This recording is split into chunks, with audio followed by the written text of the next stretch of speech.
James Harden is on a trading block again. So a report came out that James Harden will be exercising his player option and he will take the $36 million that the Philadelphia 76ers are supposed to pay him, but he's only doing so in hopes that he gets traded. Yes, James Harden is once again leaving another great team.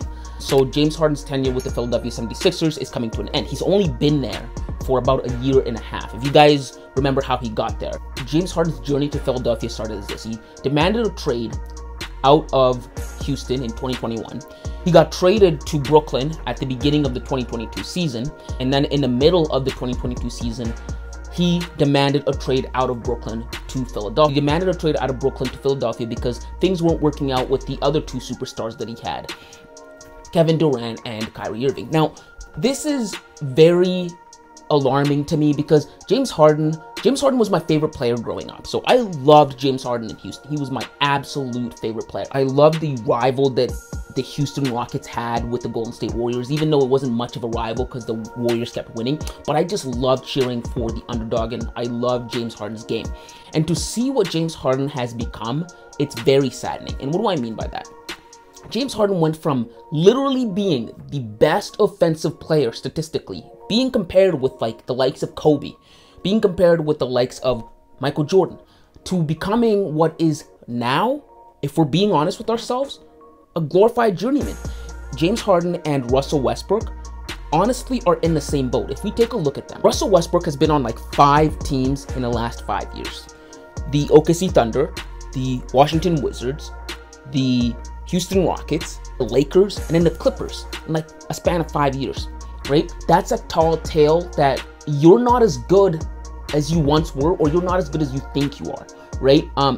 Because if you were, teams would do anything to retain you. James Harden is starting to go that route, right? But he's doing it in a way in which he's asking for trades, and it's making him look bad. So he was on the Houston Rockets, then he was on the Brooklyn Nets, then he's on the Philadelphia 76ers, and now he's going to get traded, and rumors are it's looking like the Clippers might be in market for him, New York Knicks might be in the market for him, so he's gonna go to one of those two teams. But it's looking bad for him. Why? Because it looks like he's running from the grind, and I don't like using that term because it's the same thing that I want Damian Lillard to do with Portland, but in his case, in Damian Lillard's case, it's very justified.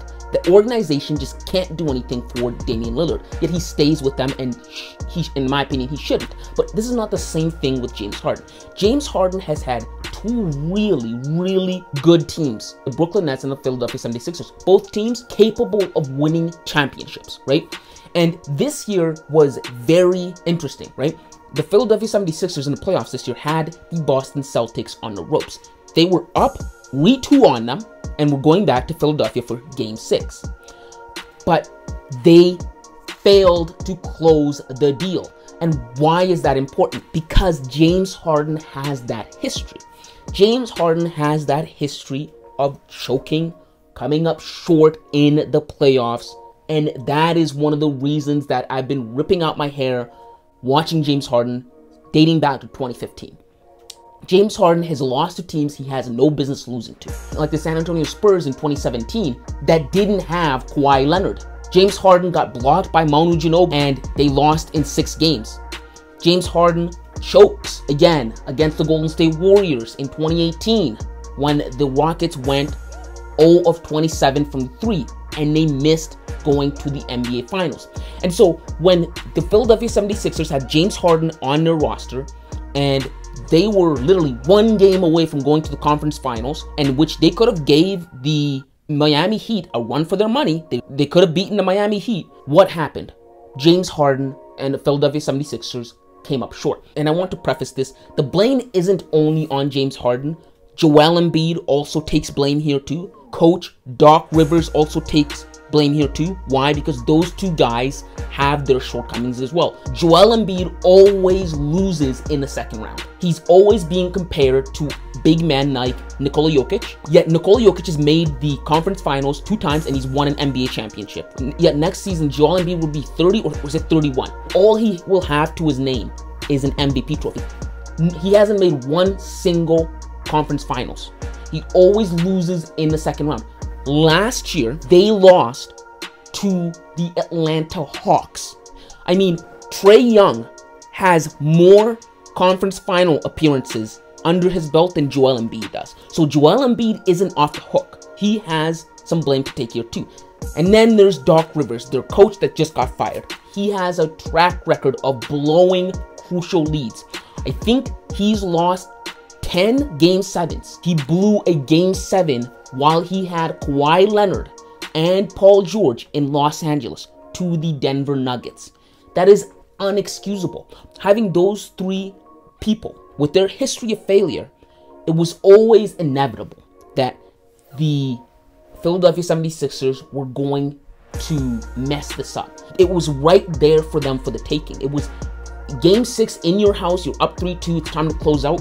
What happens? They cannot do it. And that led to the firing of Doc Rivers and James Harden now wanting to opt out, right?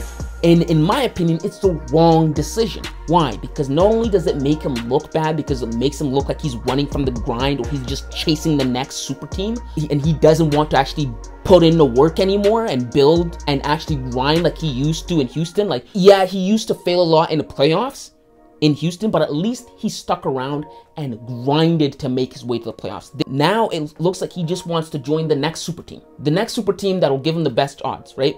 So he wants to leave the title contenders that are the Philadelphia 76ers and join what? The Clippers, the Boston Celtics, the Knicks, right? It just looks bad. He's running away and he's hopping, he's jumping ships. It doesn't look good. And the second reason it's bad is I actually like the Philadelphia 76ers. I think with a little bit more tweaking, they could get this roster right and actually compete for a title. They already got the coach right. I think Nick Nurse is the best coach to coach James Harden and Joel Embiid into the finals.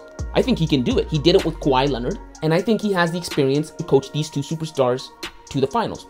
And then there's rumors that Tyrese Maxey isn't going to get the extension this summer that he's looking for. Why? Because it's rumored the Philadelphia 76ers might just trade him. So they might trade him for other pieces, other assets that could work with James Harden and Joel Embiid. In the long run, it might just be better for James Harden to stay with the Philadelphia 76ers. And then the third reason why it's bad is it's rumored that James Harden wants to go back to Houston. So the situation, he left. And if you remember, the way that James Harden muscled his way out of Houston wasn't a good look. If you guys remember, James Harden was having a really good season. He was averaging a lot of points, and he asked the Houston Rockets to trade him, but they weren't getting it done quick enough. So what did he do? He sabotaged his season. Remember, he showed up looking like he had a fat suit, and then right after he got traded to Brooklyn, he looked like a completely different player, and it was obvious that he sabotaged his way out of Houston. Now he wants to go back to that same organization, and it doesn't look good. Maybe they're past him. Maybe they're moved on. They've got Ime Udoka. They just signed Fred VanVleet. They have young talent. They are building something, and James Harden might not be in their future. And if he does go to the Clippers, is he going to have a better shot at the championship than he does now with the Philadelphia 76ers? I mean, look at the Clippers' record. For the past 4 years since Kawhi Leonard stepped foot in Los Angeles, I've been told it's Kawhi's town. Clippers are taking over. They're going to be the big brother now to the Lakers. Yet they have nothing to show for in those 5 years. They've blown a 3-1 lead, and they've done nothing else. They've been there for 4 years, injuries every year. It's like almost an annual meme now where it's, oh man, if these guys were lucky, the league isn't ready. And then they get injured, and then they don't do anything. That's the Clippers way. That's what they are known for now, right? So, James, if you go to the Clippers, or do you really have a better shot there than with Joel Embiid, Nick Nurse, and whoever else they can get in Philadelphia? I don't think so. So I think this is the wrong decision. Let me know your thoughts in the comments below. What do you think of this? What are your thoughts on James Harden? If you like this kind of content, make sure to hit the subscribe button, leave a like, and until next time, kids.